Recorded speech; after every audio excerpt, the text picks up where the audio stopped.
रामपुर गांव में सुनैना नाम की एक लड़की रहती थी, जिसका आज स्कूल में आखिरी दिन था। वो स्कूल ड्रेस में तैयार होकर स्कूल निकलने ही वाली थी कि तभी वहां पर उनके गांव का ही एक आदमी गजोधर आ गया। भाई साहब गजब हो गया। अरे गजोधर, आज सुबह सुबह हमारे घर कैसे और इतना परेशान काहे लग रहे हो?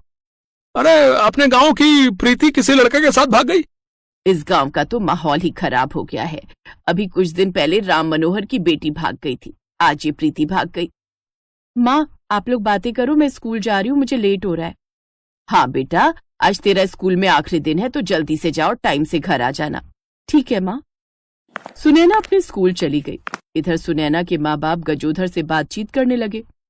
बहन जी, अपनी बेटी पर भी नजर बना कर रखिए। मुझे कहना तो नहीं चाहिए, लेकिन गांव में जो माहौल चल रहा है, ये माहौल देखकर कुछ नहीं कहा जा सकता। अरे गजोधर जी, मुझे अपनी बेटी पर पूरा भरोसा है, वो ऐसा कभी नहीं करेगी। और वैसे भी आज उसका आखिरी दिन है, अब जल्दी उसकी भी शादी कर देंगे। खैर ऐसे ही समय बीतता गया और शाम हो गई, लेकिन सुनैना अभी तक घर नहीं आई। उसके माँ बाप परेशान हो गए। सुनैना के पापा, अंधेरा होने वाला है, अभी तक सुनैना घर नहीं आई। आज उसके स्कूल में फेयरवेल पार्टी थी, शायद इस वजह से लेट हो गया होगा। मैं जाकर स्कूल में देख कर आता हूँ। हाँ, ये सही रहेगा। सुनैना के पिता तैयार होकर स्कूल पहुंचे, लेकिन स्कूल बंद था। सुनैना के पिता ने वहां के चपरासी से जाकर बात की। भाई साहब, स्कूल बंद हो गया क्या? कितनी देर हुई स्कूल बंद हुए? भाई साहब, आज तो स्कूल खुला ही नहीं। कल इस स्कूल में आखिरी दिन था, कल ही छुट्टी बोल दी गई। इतना सुनते ही सुनैना के पिता के माथे से पसीना टपक पड़ा। क्या हुआ भाई साहब? आज मेरी बेटी स्कूल ड्रेस में तैयार होकर स्कूल के लिए आई थी, पर अभी तक वो घर नहीं पहुंची। अरे जब आज स्कूल खुला ही नहीं तो वो स्कूल कैसे आएगी? है? आप एक काम कर सकते हैं, आप घनश्याम मास्टर जी के घर जाइए। वो आपकी बेटी के साथ कुछ ज्यादा ही समय बिताते थे, हो सकता है उन्हें कुछ पता हो। सुनैना के पिता उसी वक्त मास्टर जी के घर चले गए, लेकिन उनके घर भी ताला लगा हुआ था।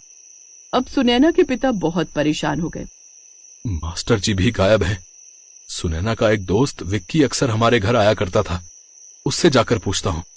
वो उसी वक्त सुनैना के दोस्त विक्की के घर पहुंचे। विक्की का चेहरा उदास था।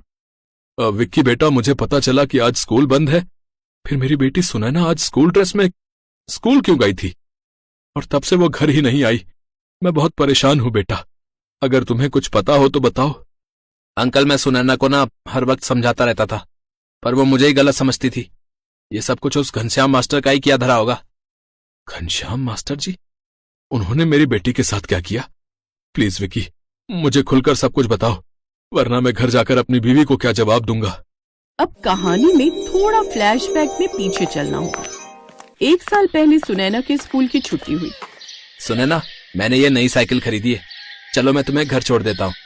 तभी वहाँ पर घनश्याम मास्टर जी आ गए। वो 40 साल का होकर भी किसी 30 साल के मर्द से कम नहीं लगता था। सुनैना चलो, मैं तुम्हें अपनी बुलेट पर घुमाता हूँ आज। सर, आप तो दिन ब दिन हैंडसम होते जा रहे, आप किसी साउथ के हीरो से कम नहीं लग रहे। चलिए मुझे अपनी बुलेट पर घुमाइए, मुझे बड़ा मजा आएगा। सुनैना घनश्याम मास्टर की बुलेट के पीछे बैठ गई और वहाँ से चली गई। विक्की को ये सब देखकर बहुत गुस्सा आया। ये मास्टर बहुत ठरकी है, इसके चाल चलन मुझे कुछ ठीक नहीं लगते। मुझे लगता है सुनैना पर इसकी गंदी नजर है, जब देखो तब सुनैना के ही पीछे पड़ा रहता है। अगले दिन क्लास में घनश्याम बच्चों को पढ़ा रहा था, तभी उसने सबसे पूछा। कल मैंने आप सभी को फिजिक्स का एक असाइनमेंट बनाकर लाने को कहा था, सभी लोग बनाकर लाए हो ना? सर, मैंने असाइनमेंट बना तो लिया है, लेकिन लास्ट में मुझे कुछ समझ नहीं आ रहा था, इसलिए अधूरा रह गया। तो जल्दी से आ यहाँ, साइड में मुर्गा बन जा, चल।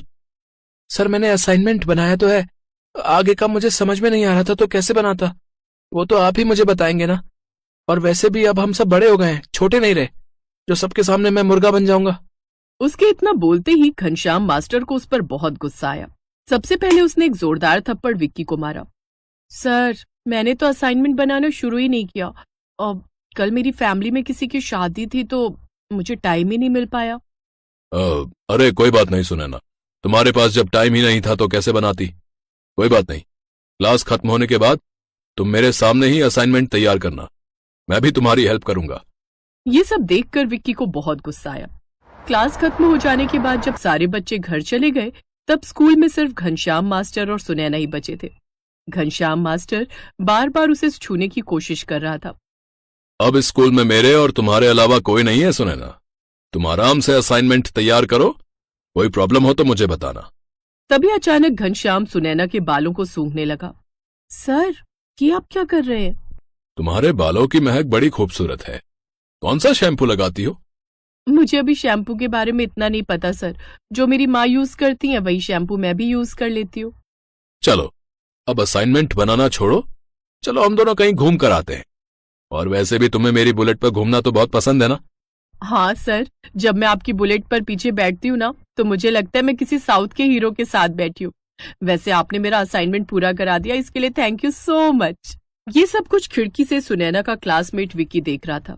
विकी को बहुत गुस्सा आ रहा था लेकिन वो कुछ कर नहीं सकता था। घनश्याम मास्टर सुनैना को अपनी बुलेट पर बिठाकर घुमाने चला गया।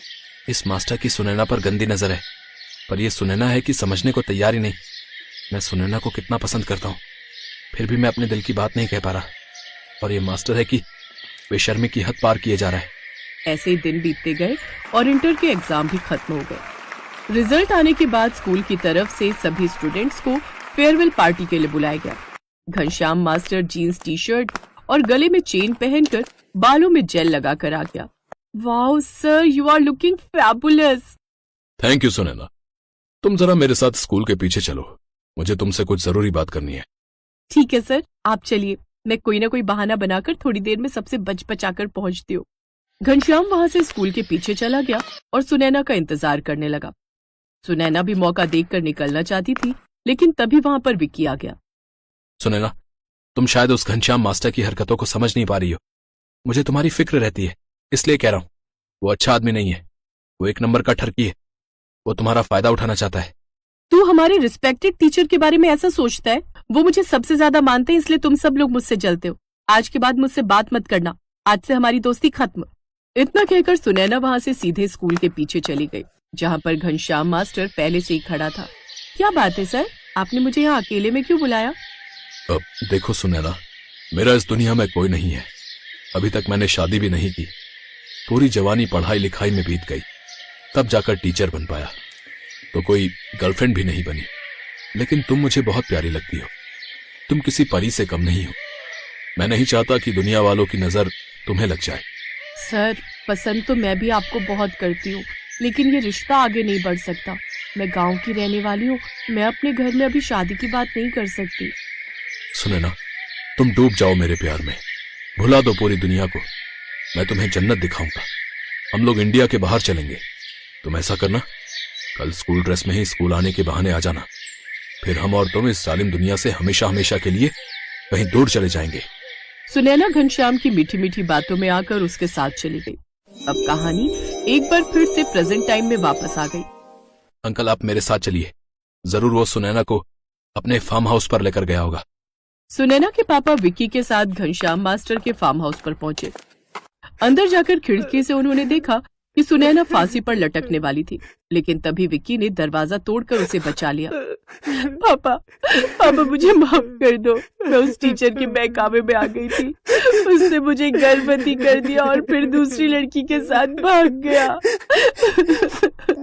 अंकल, अब सुनैना को अपनी गलती का एहसास हो गया, इसलिए उसे माफ कर दीजिए।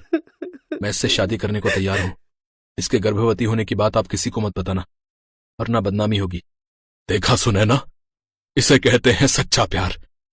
विक्की, आज तूने हमारी इज्जत बचा ली बेटा। विक्की, मुझे माफ कर दो। तुमने मुझे हर वक्त समझाया पर मैं नहीं समझी। तुम बहुत अच्छे हो। कुछ ही दिनों बाद विक्की की शादी सुनैना से हो गई। सुनैना के बच्चे को विक्की ने अपना नाम दिया। अब विक्की और सुनैना खुशी खुशी रहने लगे।